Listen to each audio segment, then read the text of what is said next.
Welcome to Using Video Annotations. What we're going to do here is talk directly on top of a video of a teacher teaching. So this is what you're going to need. You're going to need a YouTube account. If you have a Gmail address, that'll work for you. You can just sign into YouTube using your Gmail account. But you can't make video annotations if you're not signed in. So make sure you sign in. When you open the link that I sent you over email or from the wiki, you may see a pink bar across the top of the video. If you see that, that means you need to sign in. So please click that word that says here, sign into YouTube, and you'll be able to add annotations. You'll also need to make sure that annotations are turned on. If you don't see any annotations toggle buttons, you're probably not logged in correctly. So the viewing annotations toggle button is on the lower right hand side of the viewing screen. It's a little arrow pointed up. The writing annotations button is on the upper right hand side of the screen. That's a red square box with a white triangle in the middle. Make sure that you have annotations turned on.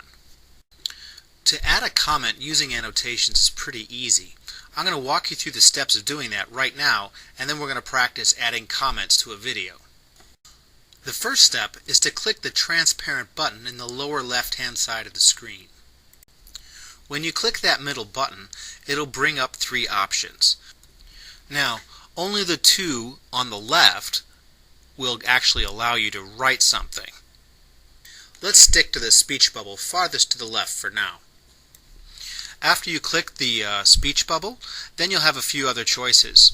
You'll have, of course, the space in the middle there where you can add your text. Then you could change the color with those little boxes to the right of that. And then when you've finished adding the text, just click Publish, and that'll insert your comment right into the video. At the end, if you like, you can change the amount of time that your comment is displayed on the screen using those little yellow triangles in the lower left-hand corner on the timeline. That's pretty much it. After this, you should be set to add video annotations to a YouTube video.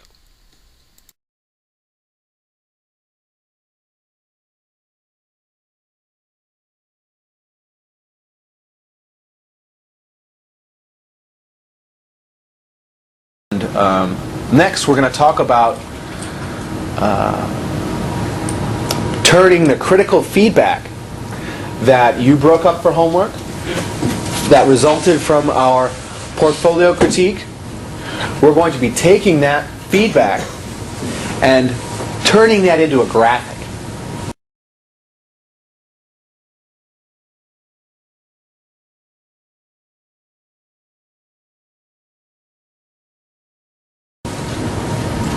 Okay. Last week, when we talked about the results from the portfolio discussion, we put up a body of text, and we broke it into sentences.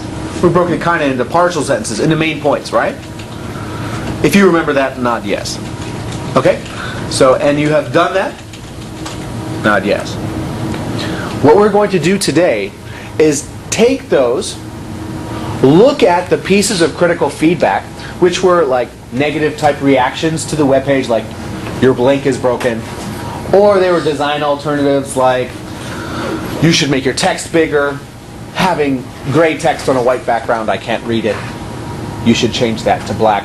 Design alternatives are also critical feedback, so those two types of critical feedback, we're going to take that, put them into categories, and then make a chart. Now, there are a lot of people who aren't here today. I'm not talking to them, I'm talking to you. You, in your wiki groups, will need to contact them and include them on the graphic that you're making. They're going to need to do this on their own during break. You are in class today, so you'll be done with this by the end of a class time. They're going to need to fill in some information. People who are here are the ones who are going to be making the categories and starting the activity rolling. And people who are not here are going to have to catch up on their own. What I'm going to show you is a way to make a chart or a graph using collaborative software. Basically, it's Google Docs. It's a page on Google where multiple people can access it. You'll put in the data from your the results of your portfolio critique, and you'll collaboratively make a graph with the people who are not here today. Basically, at the end of this class, you'll send them an email. Here's the link where we've developed our data.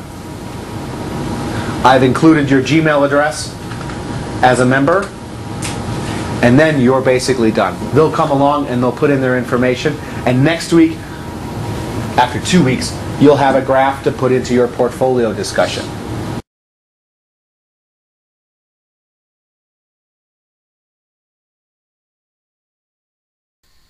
Take a second now and see if you'd like to go back and change the length of your comments or edit what you said.